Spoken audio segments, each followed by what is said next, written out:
हे नारायण, मैं आपको प्रणाम करता हूँ। हे जगन्नाथ, मुझे अष्टांग योग का ज्ञान प्रदान करें। हे ऋषिकेश, मोक्ष के मार्ग में आप दीपक के समान राह दिखाते हैं। कृपया मुझे योग के बारे में बताएं। मैं उस तत्व का वर्णन करता हूँ। आप ध्यान पूर्वक इसे ग्रहण करें।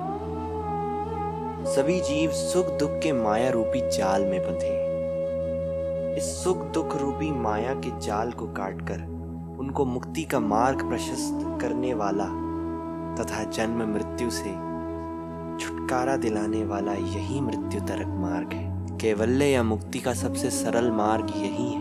भिन्न भिन्न शास्त्रों के मत में पढ़कर ज्ञानी जनों की बुद्धि मोह हो जाती है। जिस मोक्ष को देवता भी पुण्यता नहीं समझ पाए, वो मोक्ष केवल शास्त्रों को पढ़कर कैसे संभव है?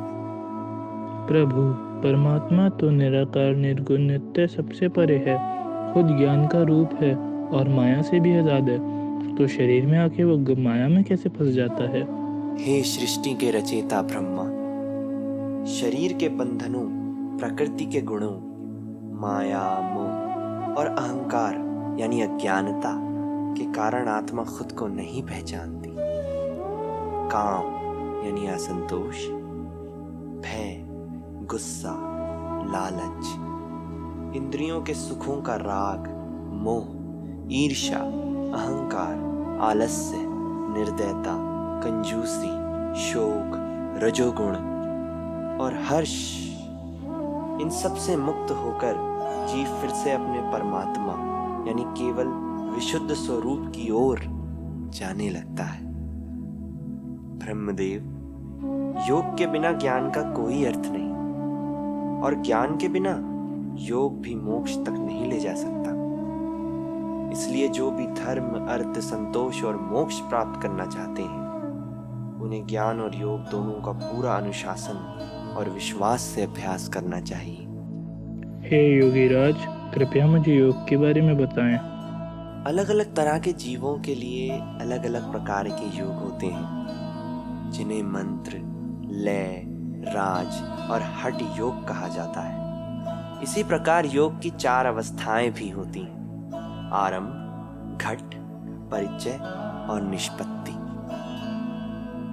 अल्प यानी सबसे कमजोर बुद्धि वाले साधक मंत्र योग यानी 12 सालों तक एक मंत्र का उच्चारण करते हैं, जिससे उन्हें अनेकों सिद्धियों का ज्ञान, सिद्धियां जैसे खुद को कितना ही छोटा कर पाने की शक्ति, जिसे अनिमा कहते हैं, ऐसी ही सिद्धियों का ज्ञान प्राप्त होता है। लय योग का मतलब होता है हर पल परम सत्य और परमात्मा को याद करना, यानी हर काम करते हुए, आराम करते हुए, सुख में, दुख में, हर समय केवल परमात्मा का ध्यान करना। अब मैं आपको हठ योग के बारे में बताऊंगा, जिसमें यम, नियम, आसन, प्राणायाम, प्रत्याहार, धारणा, ध्यान और मोक्ष नाम के 8 चरण होते हैं। हे ब्रह्मन, अब आप इन 8 अवस्थाओं को एक एक करके जानो। यम में सबसे जरूरी है अल्पाहार, यानी कम भोजन में ही संतोष। साधक को दिन में केवल 2 बार भोजन करना चाहिए। और नियम में सबसे ज्यादा जरूरी है अंतर्गत अहिंसा, यानी अंदर से किसी को चोट न पहुंचाना। सिद्ध, पद्म, सिंह और भद्रासन 4 सबसे जरूरी आसन हैं।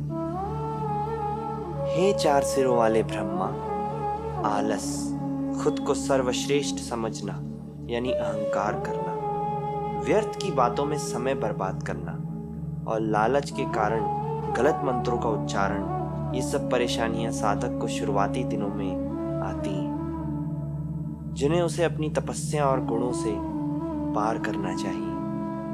बुद्धिमान साधकों में पुरुषों को स्त्रियों और स्त्रियों को पुरुषों से मन को हटा लेना चाहिए। धातुओं और चंचलता भी इस रास्ते में रुकावट है। हे पालनहार, प्राणायाम का अभ्यास कैसे किया जाता है? एक उत्तम स्थान पर पद्मासन लगाकर साधक को प्राणायाम का अभ्यास आराध्य को मन में रखकर ही करना चाहिए। नारायण, उत्तम स्थान कैसा होना चाहिए?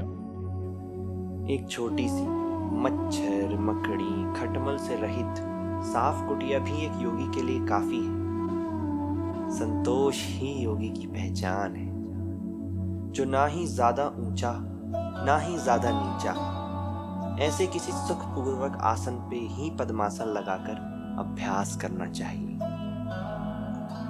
दोनों हाथ जोड़कर आंख बंद करके अपने आराध्य का ध्यान करके उन्हें प्रणाम करके प्राणायाम का अभ्यास शुरू करें।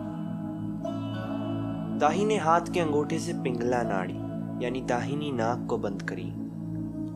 बाईं नाक से धीरे धीरे वायु को अंदर लें, फिर उसे अंदर रोककर कुंभक करें। फिर ईडा यानी बाईं नाक को बंद करके पिंगला नाड़ी यानी दाईं नाक से वायु को निकाल दें। यही पिंगला से सांस अंदर भर के कुंभक करके और ईडा से निकाल कर इसका पुनः अभ्यास करें। एक मात्रा यानी जितना समय ओम के साथ हमें गिनती करने में लगता है, 1 ओम, 2 ओम, 3 ओम, इस 1 ओम बोलने जितने समय को एक मात्रा कहते हैं। 16 मात्रा तक बाईं नाक से वायु को खींचें, 64 मात्रा तक उसे अपने अंदर रोक कर रखें। इसे ही कुंभक कहा जाता है। फिर दाईं नाक से उसे 32 मात्रा तक बाहर निकालें। ऐसा दूसरी नाक यानी पिंगला नाड़ी के साथ भी करें। प्रातः काल, दोपहर, शाम और रात्रि के समय दिन में 4 बार इसका अभ्यास करना चाहिए और इसको 80 कुंभक एक दिन में यानी 20 कुंभक एक समय में इतना बढ़ाना चाहिए। ऐसा 3 महीने करने से नाड़ी शोधन हो जाता है और केवल कुंभक सिद्धि प्राप्त होती है। नाड़ी शोधन में साधक के क्या लक्षण होते हैं और प्रभु उसे कैसे पहचान सकते हैं? उसे अपने शरीर में हल्कापन लगता है, पाचन क्रिया की अग्नि बहुत बढ़ जाती है, शरीर पतला होने लगता है। ऐसे में योग को जो ना भाए उस भोजन का त्याग कर देना चाहिए। नमक, तेल, खट्टा, रूखा, गर्म, तीक्ष्ण, हरे साग, हींग, मसाले, आग के निकट जाना, स्त्री संग, अधिक चलना या भागना, प्रातः काल का स्नान, उपवास और जो भी कार्य शरीर को पीड़ा पहुंचाए, इस सब को त्याग देना चाहिए। अभ्यास की शुरुआत में दूध और घी से बना भोजन ही सर्वश्रेष्ठ है। गेहूं, चावल और हरी दाल योग में आगे लेके जाते हैं।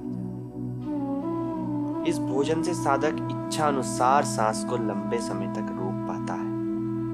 केवल कुंभक सिद्धि के बाद सांस अंदर लेने और बाहर निकालने का साधना काल के लिए परित्याग कर देना चाहिए। फिर इन 3 लोकों में ऐसा कुछ नहीं जो वो योगी प्राप्त ना कर सके। अभ्यास में सांस रोकने की शक्ति जैसे जैसे बढ़ती जाती है, साधक पद्मासन में मेंढक की तरह उछल पाता है। धीरे धीरे वो जमीन से ऊपर रहना सीख जाता है। ऐसे में और भी कई दिव्य शक्तियां प्रकट होती हैं, लेकिन योगी को शक्ति कभी भी किसी के भी आगे नहीं दिखानी चाहिए। उसे इस संसार में मूर्ख बनकर रहना चाहिए। ऐसे योगी को मलमूत्र कम होने लगते हैं और नींद भी धीरे धीरे घटने लगती है। कीचड़ नाक, पसीना, थूक, मुंह की दुर्गंध अब ऐसे योगी को नहीं आती। उसे अति बल मिलने लगता है। वो सभी तरह के भूचर जीवों को वश में कर पाता है, जिसे भूचर सिद्धि कहते हैं। वो मैथुन और काम के देव कामदेव जितना सुंदर हो जाता है। अनेक स्त्रियां उसके साथ भोग की इच्छा रखने लगती हैं, लेकिन योगी को अपना धैर्य नहीं खोना चाहिए। भोग ना करने और वीर्य बचाने से योगी के अंदर से मधुर सुगंध आने लगती है। संचित कर्मों के थोड़े थोड़े विनाश के लिए योगी को प्रणव यानी ओंकार, जो 3 मात्रा लंबा होता है, उसका जाप करना चाहिए। इसे योग की आरंभ अवस्था कहते हैं। प्रभु नारायण, अब मैं आपसे प्रत्याहार के बारे में भी जानना चाहूँगा।